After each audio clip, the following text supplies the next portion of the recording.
ஓம் சாயிரா சாயிரா ஓம் சாயிரா சாயிரா ஓம் சாயிரா சாயிரா அன்பே சாயிரா பேரன்பே சாயிரா அகிலம் தளிக்க ஆத்மா விழிக்க அனுதினம் சாயிரா எங்கள் அன்பே சாயிரா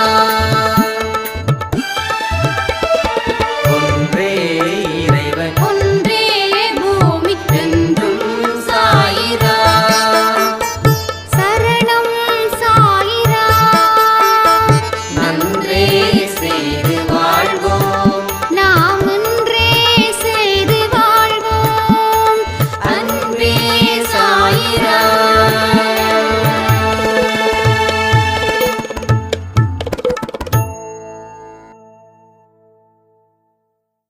சைராம்.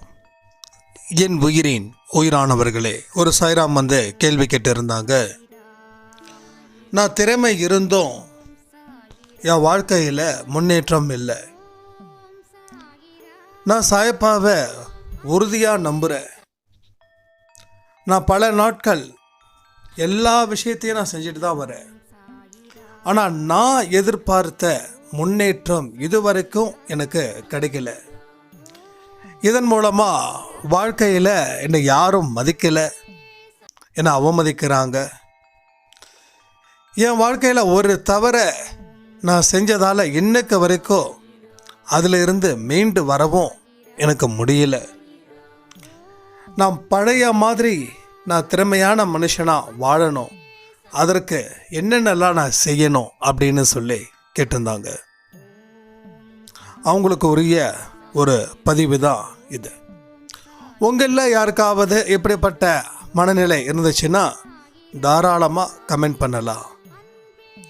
எப்படி நம்ம வாழணும்னு ஆசைப்படுறோமோ அந்த வாழ்க்கையை இந்த ஜென்மத்தில் நாம் வாழ்ந்துடலாம். அதற்கு உரிய முயற்சிகள் என்ன, எப்படிப்பட்ட சங்கடங்களை நாம் தீர்க்கணும், என்னெல்லாம் நாம் பெருக்கணும், சாயப்பாவுக்கிட்ட என்னென்னலாம் நம்ம செஞ்சால் அவர்கிட்ட நெருங்கி அவருடைய ஆசீர்வாதம் நமக்கு கிடைக்கும், இதெல்லாம் தான் இன்றைக்கி நாம் பார்க்க போகிறோம். உங்கள் வாழ்க்கையில் முதல்ல இந்த நான் தவறுகளை செஞ்சிட்டேன், அதில் இருந்து வெளிவர முடியல, நான் வெளி வந்தாலும் மற்றவங்க என்னை குத்தி காட்டிக்கிட்டே இருக்காங்க, இது எல்லாருடைய புலம்பல்கள். எல்லோரும் இந்த ஒரு பாயிண்ட்டை வச்சு தான் வாழ்க்கையில் சந்தோஷத்தை நாம் தொலைக்கிறோம். எத்தனையோ மனிதர்கள் உங்களை எப்படி வந்து டார்ச்சர் பண்ணலாம் இந்த மாதிரியான விஷயங்களை சொல்லி. நீங்கள் ஒரு விஷயத்தை யோசிச்சு பாருங்க, சொல்கிறவங்க வாழ்க்கையில் எந்த தப்பும் பண்ணலையா? அப்போ சொல்கிறவங்க மனுஷன்தான். அப்போ மனுஷன் கண்டிப்பாக தப்பு செஞ்சிருப்பான். அவன் ஒன்று உங்ககிட்ட மறைச்சிருப்பான், இல்லை அவன் செஞ்ச தப்பை உங்ககிட்ட நீங்கள் திருப்பி அவங்ககிட்ட சொல்கிற அளவுக்கு உங்களுக்கு தைரியம் இல்லாமல் இருக்கலாம். இல்லை அதையும் மீறி சொன்னாலும் அவன் ஜெயிச்சுக்கிட்டே இருக்கிற மாதிரி உங்களுக்கு தோணும். ஏன்னா விவாதம் அப்படின்ற ஒரு இடம் வந்தாவே அது முட்டாளுங்க செய்ய வேண்டிய ஒரு விஷயந்தான். எந்த அறிவாளியும் எந்த புத்திசாலியும் விவாதத்தை வளர்க்க மாட்டா. அப்போ நாம் முட்டாளாக இருக்கக்கூடாது. இந்த இடத்துல எவன் விவாதம் பண்ணுறானோ அவன் முட்டாளாக இருக்கட்டும், நாம் முட்டாளாக இருக்க வேண்டிய அவசியம் நமக்கு இல்லை. நீங்கள் உண்மையை புரிஞ்சுக்கிட்டால் அந்த உண்மையை மற்றவங்களுக்கு புரிய வைக்க முயற்சி பண்ணிங்கன்னா நாம் முட்டாளாகிடுவோம். பட் அது முட்டாள்தனம் இல்லை அப்படின்ற ஒரு விஷயம் நம்ம மனசுக்குள்ளே ஏற்றுக்கிட்டா விவாதம் அவன் பண்ணட்டும், ஏன்னா அவன் முட்டாள், அவன் செய்யட்டும், அவன் என்னமோ பண்ணட்டும், என்னமோ செய்யட்டும், என்னமோ கற்றுட்டோம், அதுக்கு இதுக்கு கவலையே இல்லை. இதுதான் உங்கள் வாழ்க்கையில் அடுத்த படிக்க நீங்கள் போவதற்கு உண்டான வழியாக இருக்கும். ஏன்னா அந்த மனுஷன் ஒரு மனுஷனுடைய பலகீனத்தை போட்டு அமுக்கும். ஏன்னா மனுஷனுடைய இயல்பு அப்படிப்பட்டது. எங்கே அவன் தப்பு செய்வான்னு சொல்லி இந்த உலகம் பார்த்துக்கிட்டு இருக்குது. உங்களை திருத்த இல்லை, உங்களை அழிக்க. உங்களை அழிக்க தான் வந்திருக்காங்களே தவிர யாரும் திருத்த வரல.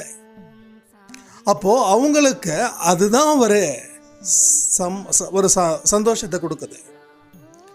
உங்களை அவமானப்படுத்தணும், உங்களை கஷ்டப்படுத்தணும், உங்களை துன்பப்படுத்தணும், உங்களை மட்டமாகவே பேசணும். நீங்கள் அவங்க இடத்துக்கு வரக்கூடாது, அவங்களுக்கு மேலேயும் போயிடக்கூடாது. அதனால தான் அவங்க உங்களை போட்டு அமுக்குன்னு அமுக்கிட்டே இருக்காங்க. நீங்கள் என்ன பண்ணுறீங்க? அவங்க அமுக்கிறத தெரிஞ்சுக்கிட்ட நீங்கள் இனிமே அவங்க கை ஓங்கக்கூடாது. அப்போ நம்ம கை ஓங்கணும்னா அதுக்கு எதிர்த்து விவாதம் பண்ணுறதால மட்டும் உங்கள் கை ஓங்கிடாது. மனசில் ஒன்றே ஒன்று நினச்சிக்கோங்க, அட போடா பைத்தியக்காரன்னு நினச்சிக்கோங்க. அட போடா பைத்தியக்காரா, உன்னை விட பைத்தியத்தை உலகத்தில் நான் பார்த்ததே இல்லை. தப்பே கிடையாது. ஆனால் வெறுக்காதீங்க யாரையும்.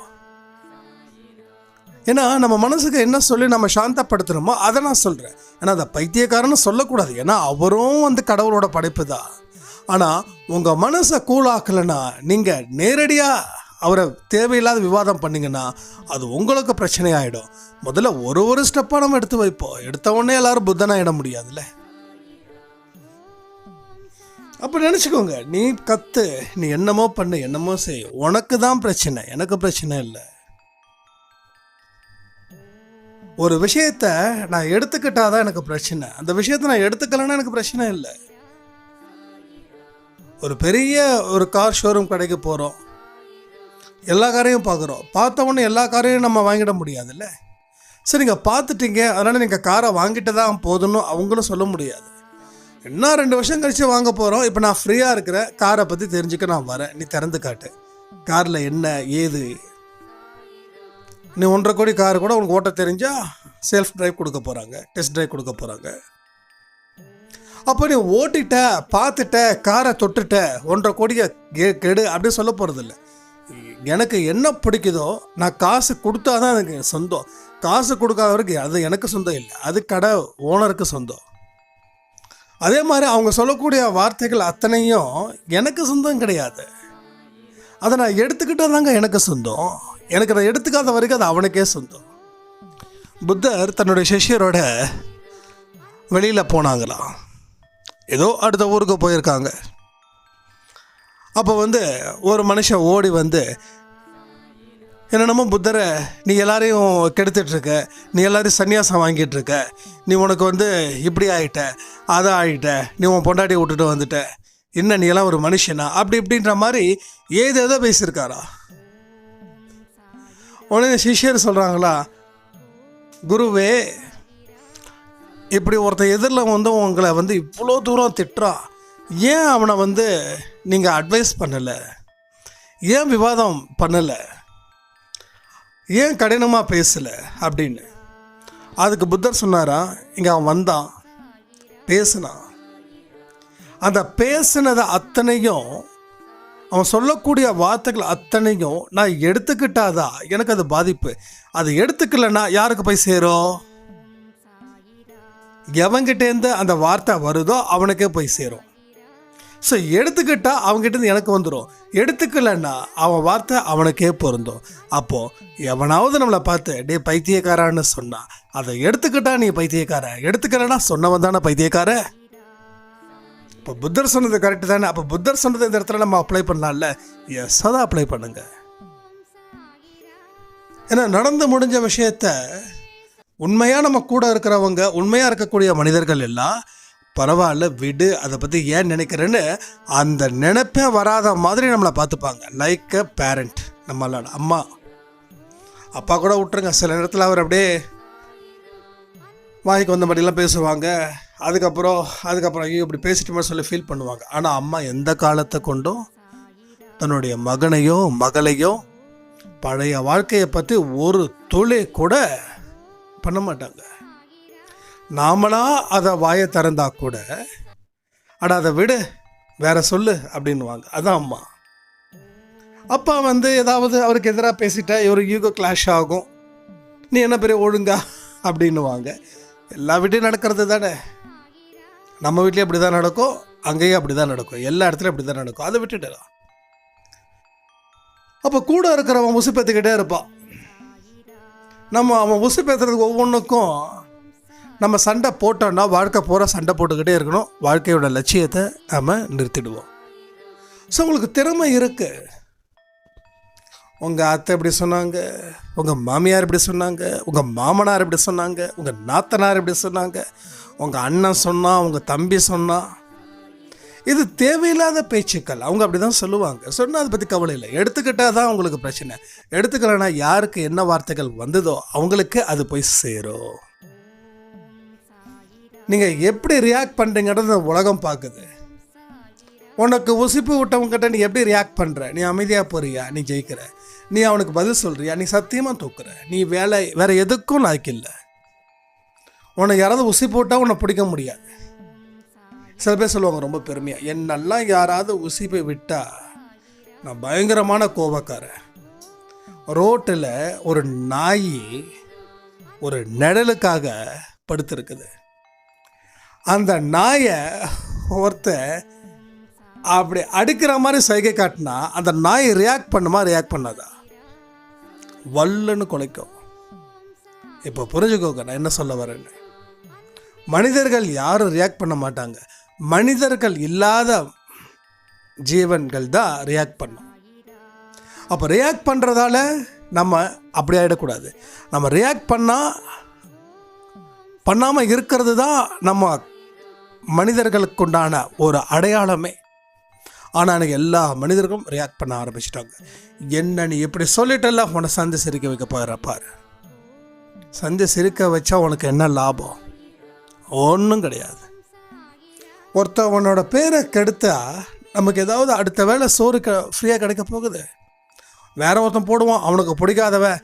நல்லா பேசின மாப்பிள்ள, நீ நல்ல 4 நறுக்குன்னு கேட்டேன், இந்தா நல்ல வீட்டை முதல்ல சாப்பிடு எங்கள் வீட்டில் வந்து.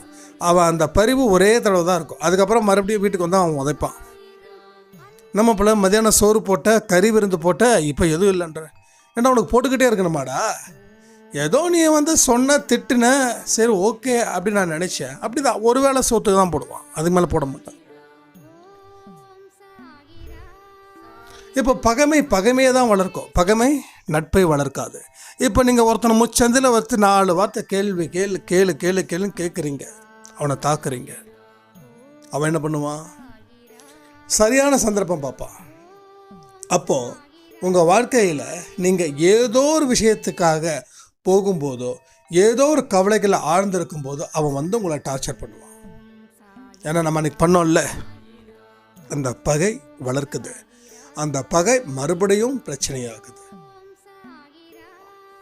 ஒரு விஷயம் நான் சொல்கிறேன், நான் மறந்துட்டேன். இந்த விஷயத்த சொல்லியிருக்கேன்னா சொல்லலன்றது நான் மறந்துட்டேன். ஒரு நல்ல ஃபேமிலி, அவங்களுக்கு எதிராக ஒரு விஷயம் நடந்துச்சு. அதனால் அவங்க என்ன பண்ணிட்டாங்க, அந்த பொண்ணை பற்றி தப்பாக சொல்லிட்டாங்க. அந்த பொண்ணுக்கு வந்து கல்யாணம் ஆகிற ஸ்டேஜ். அந்த பொண்ணை தப்பாக சொல்லிட்டாங்க. அந்த பொண்ணு கேரக்டர் சரியில்லை, அது இல்லை, இது இல்லை அப்படின்னு. அதுக்கப்புறம் கல்யாணம் நிச்சயம் எல்லாமே முடிஞ்சிடுச்சு. முடிஞ்சதுக்கப்புறம் இந்த மாதிரியான விஷயங்கள் இல்லைங்க, கல்யாணம் வந்து வேண்டான்னு சொல்லிட்டாங்க அப்படின்னும் போது அவங்களும் சொல்லாங்க, நிச்சயம்லாம் போட்டாச்சு, ஊர்லெலாம் கொடுத்தாச்சு, மரியாதை என்ன ஆகும், மானம் என்ன ஆகும், கடைசியில் நாங்கள் பொண்ணை பெற்று வச்சுருக்கோம், பையனை பெற்றா கூட பிரச்சனை இல்லையே, பொண்ணை பெற்றா நாளைக்கு எப்படி பொண்ணை கட்டி கொடுக்கறது அப்படின்னு சொன்னால் மாப்பிள்ளை வீட்டுக்காரங்க ஒத்துக்கவே இல்லை. பொண்ணு வீட்டுக்காரங்களுக்கும் என்னன்னு தெரியலையே அப்படின்னு சொல்லி தன்னை நோந்துக்கிட்டு அமைதியாயிட்டாங்க. கொஞ்ச நாள் கட்சி தான் தெரியுது இந்த விஷயத்தை யார் பற்ற வச்சாங்கன்னு. அப்போ கண்டுபிடிச்சிட்டாங்க யார் இதில் குள்ளநெறி வேலை பார்த்ததுன்னு. அந்த குள்ளநெறி வேலை பார்த்தாங்க இல்லையா, அவங்களுக்கு மிக முக்கியமான ஒரு நேரத்தில் இவங்க வச்ச ஒரு பிரச்சனை, அவங்க குடும்பத்துக்கு செய்த பிரச்சனை, பகையை வளர்க்கணும்னு சொன்ன இல்லையா, அங்கே வந்து அவங்க அடிப்பட்டது இன்னைக்கு வரைக்கும் எந்திரிக்கவே இல்லை.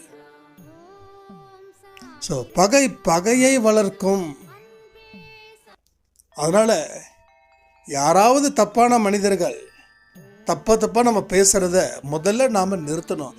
தப்பான மனிதர்களை கடவுள் பார்த்துப்பாரு. கடவுளுக்கு அந்த சக்தி இருக்குது இல்லையா? கடவுளுக்கு அந்த சக்தி இல்லாமலாம் இல்லை. ஏதோ ஒரு வழியில் இவர் தப்பான மனுஷன் சொல்லி இவங்ககிட்ட நீங்கள் உணர்த்துறதுக்கு நீங்கள் கடவுள்கிட்ட சொல்லுங்கள். இவர் எப்படியாவது அந்த கேரக்டர்ஸ் இப்படிப்பட்ட கேரக்டர்ஸ்னு சொல்லி அவங்களுக்கு புரிய வைங்கன்னு சொல்லுங்கள். அவங்களே கடவுளே புரிய வச்சிடுவார் 3வது மனுஷன் மூலமாக. ஸோ சுருக்கமாக சொல்லணும்னா, எந்த வம்பு தும்பக்கும் போகாமல் நம்ம இருப்பது புத்திசாலித்தனம். யாராவது ஏதாவது உசப்பேத்துறாங்கன்னா அதற்கும் மௌனம் காப்பதுன்றது புத்திசாலித்தனம். திரும்பி ஒருத்தவங்க நாக்கு மேலே பல்ல போட்டுட்டு பேசுனாங்கன்னா நாமளும் திரும்பி பேசினா அது முட்டாள்தனம். அது மறுபடியும் பகைமையை வளர்க்கும். ரெண்டு பேர் சண்டை போடுற இடத்துல ஒருத்தவன் தான் வெற்றி பெறுவான். அந்த தோல்வி அடைஞ்சவன் அமைதியாக போயிடுவான்னு நினைக்கிறீங்க? அவன் அமைதியாக போகலை, அவன் அமைதியாக போனான். ஏன்னா தோத்தன்றதால அவன் மறுபடியும் தன்னோட பலத்தை தயார் பண்ணுவான். உங்கள் எப்போ நீங்கள் பலகீனமாக இருக்கீங்களோ அப்போ உங்களை அடிக்க. ஓகே, இதெல்லாம் நல்லா புரிஞ்சுக்கணும். அதனால் இந்த ஜென்மத்தில் நாம் இந்த கோபம் இது எல்லாத்தையும் ஒதுக்கிடலாமே. அதனால் என்ன கற்றுக்க போகிறோம்? என்ன பெருசாக நம்ம வாழ்க்கையில் நடந்துட போகுது? ஒன்றுமே நடக்காதுங்க. இருக்கிறது அத்தனையும் கெட்டு தான் போகும். கெட்டு போகிறதுக்காக எவ்வளோ தூரம் முயற்சிகள் செஞ்சுக்கிட்டு இருக்கோம். ஸோ நல்லா வாழுவோம், சூப்பராக வாழுவோம். அப்போ என் வாழ்க்கையில் பின்னாடி நடந்த ஒரு விஷயத்தை நான் பண்ணிட்டேன், நான் அதை செஞ்சிட்டேன், இதனால தான் என் வாழ்க்கை போயிடுச்சுன்னு தயவு செய்து உங்கள் வாய்க்கு ஒரு பூட்டுகள் போட்டுக்கோங்க. என் ஃப்ரெண்டு ஒருத்தவங்க இருக்காங்க. அப்போ அவங்கக்கிட்ட இப்போ இல்லை, கொஞ்சம் வருஷத்துக்கு முன்னாடி என்னோடய பர்சனல் லைஃப்பில் நடந்த விஷயத்தை எல்லாத்தையும் சொன்னேன். என்கிட்ட ஒரே வார்த்தை தான் கேட்டாங்க, நீ எதுக்கு இதெல்லாம் சொல்கிற அப்படின்னு. இல்லை, நீங்கள் எனக்கு ஃப்ரெண்டாக இருக்கீங்க, அதனால் இதெல்லாம் சொல்கிறது நல்லது தானே அப்படின்னு. இல்லை, இதெல்லாம் சொல்ல வேண்டாம், நான் சாய்பா வர்றதுக்கு முன்னாடி சொல்கிறேன், என் லைஃப்பில் வர்றதுக்கு முன்னாடி நடந்த விஷயம், இதெல்லாம் சொல்லாத அப்படின்னு.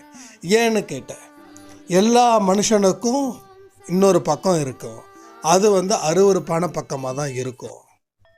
நீ இப்போ உன்னோட விஷயத்த என்கிட்ட சொன்னால் நாளைக்கு உனக்கும் எனக்கு சண்டை வந்துச்சுன்னா நான் உன்கிட்ட பேசுகிறத நிறுத்தினா நான் உன்னை பற்றி இன்னொருத்தவங்க கிட்ட பேசுவேன்.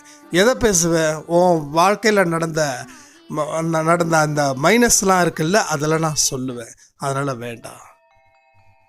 எனக்கு வாழ்க்கையில் நிறைய பேர் சாயப்பா ரூபத்தில் கற்றுக் கொடுத்துருக்காங்க இதெல்லாம். அதனால தான் ஒரு விஷயத்தை புரிஞ்சுக்கிட்டேன். பாஸ்ட் லைஃப்பில் நடந்த எந்த ஒரு விஷயமும் டிஸ்கஷனுக்கு தேவையில்லை, அதை பற்றி சொல்ல வேண்டிய அவசியமும் இல்லை. ஆனால் இங்கே என்ன மாதிரி தான் எல்லோரும் செஞ்சுட்டு இருக்கீங்கன்னு நினைக்கிறேன். உங்கள் வாழ்க்கையில் நடந்த விஷயத்தை யாராவது உங்ககிட்ட அன்பா அக்கறையா காட்டிட்டாங்கன்னா போதும், உடனே நம்ம என்ன பண்ணுறோம்? அத்தனையும் கொட்டுறோம். நடந்தது நடக்காத ஒரு விஷயத்த கூட நடந்த மாதிரியே நம்ம சொல்லுவோம். இது ஒரு நல்ல பிடிச்ச ஒரு விஷயம். இது அவங்க சொன்னக்கூடிய பிடிச்ச விஷயம். உங்ககிட்ட பேசுகிறவங்க உங்ககிட்ட பேசுகிறத நிறுத்திட்டா உன்னை பற்றி வேறு யாருக்கிட்டேயோ பேசிக்கிட்டு இருக்காங்கன்னு அர்த்தம் அப்படின்னு. அப்போது நம்மளை பற்றி பாஸ்ட் லைஃப்பில் நடந்த எந்த ஒரு விஷயமும் சொல்ல வேண்டிய அவசியமே இல்லை. இந்த நாள் இந்த இனிமே வரக்கூடிய வாழ்க்கை தான் நமக்கு முக்கியம். இதில் நீ என்ன செய்கிற? நீ எவ்வளோ நேர்மையாக இருக்க, எத்தனை பேருக்கு நன்மை செய்கிற, எத்தனை பேருக்கு உண்மையாக இருக்க, இதெல்லாம் தான் நம்ம வாழ்க்கையாக மாற்ற வந்த விஷயங்களே தவிர இதுக்கு முன்னாடி நடந்த விஷயங்களும் எப்பயும் நீங்கள் கனெக்ட் பண்ணிங்கன்னா அது உங்களுக்கு பிரச்சனையாகும். இப்படி தான் பிரச்சனைகள் நிறைய பேருக்கு வந்துக்கிட்டு இருக்கு.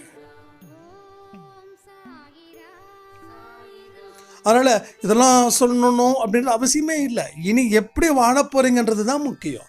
அப்போது சொல்லியாச்சு, என்ன பண்ணுறது? ரிட்டன் எடுக்க முடியுமா? ஸோ வார்த்தைகளை மட்டும் விட்டுட்டா இந்த ஜென்மத்தில் அது ரிட்டன் எடுக்கவே முடியாது.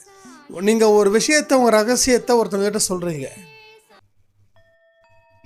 அந்த ரகசியம் எப்படி அவர் உங்களுக்கு ரொம்ப நெருக்கமாக இருக்காரோ அதே மாதிரி அந்த நபர் இன்னொருத்தங்க கிட்டே நெருக்கமாக இருப்பார். அப்போது நீங்கள் சொல்லக்கூடிய அத்தனை விஷயத்தையும் அந்த நபர்கிட்ட அவர் சொல்லிடுவார். புரியுதா உங்களுக்கு? இதுதாங்க பிரச்சனை. அப்போ அந்த நபர் அவருக்கு நெருக்கமான நபர்கிட்ட சொல்லுவார். நீங்கள் நினைக்கிறீங்க நம்ம இந்த விஷயத்த சொல்லிட்டோம், யாருக்கும் சொல்லாதன்னு சொல்லியிருக்கோம், சொல்ல மாட்டாங்கன்னு. அப்படி இல்லை. ஒரு ஆளும் குறைஞ்சபட்சம் 2 to 5 பேருக்கு சொல்கிறாங்க. அப்போ உங்களோட விஷயம்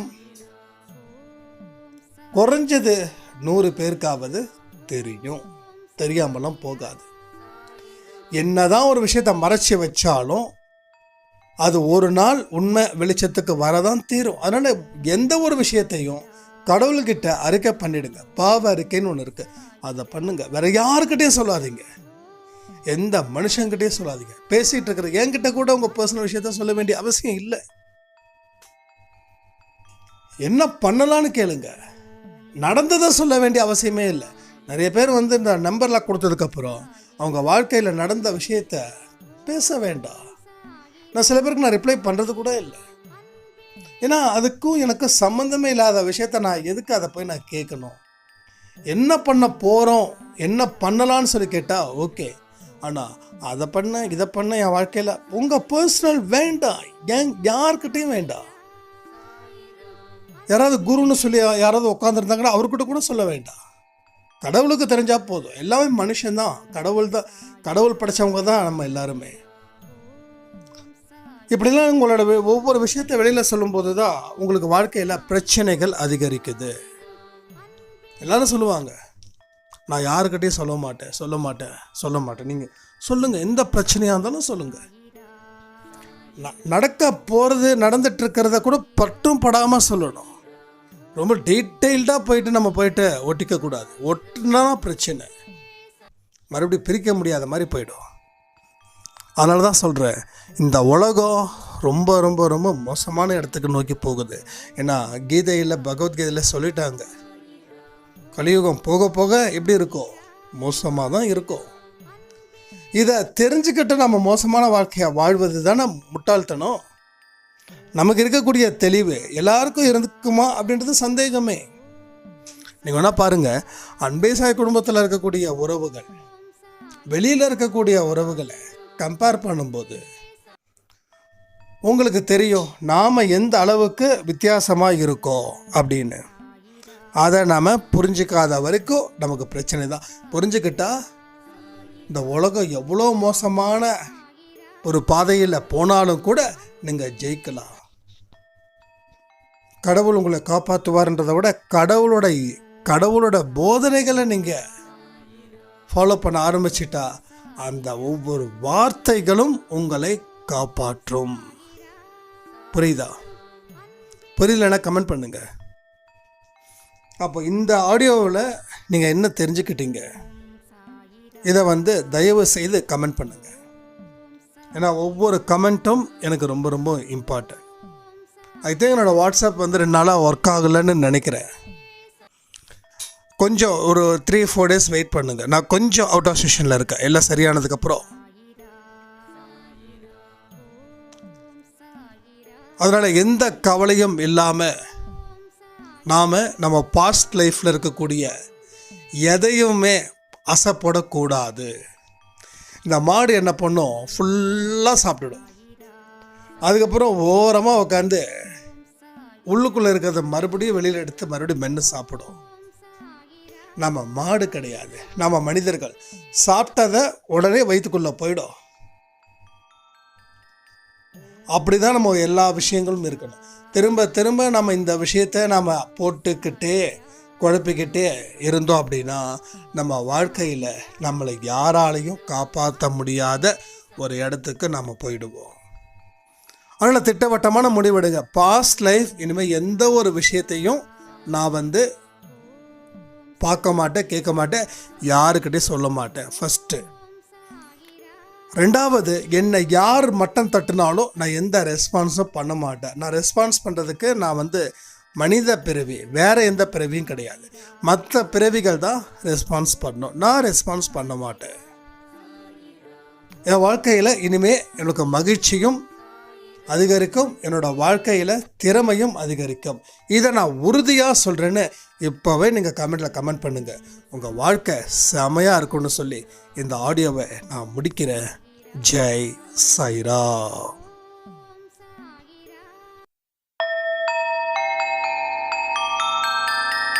ஓம் சாயிராம்.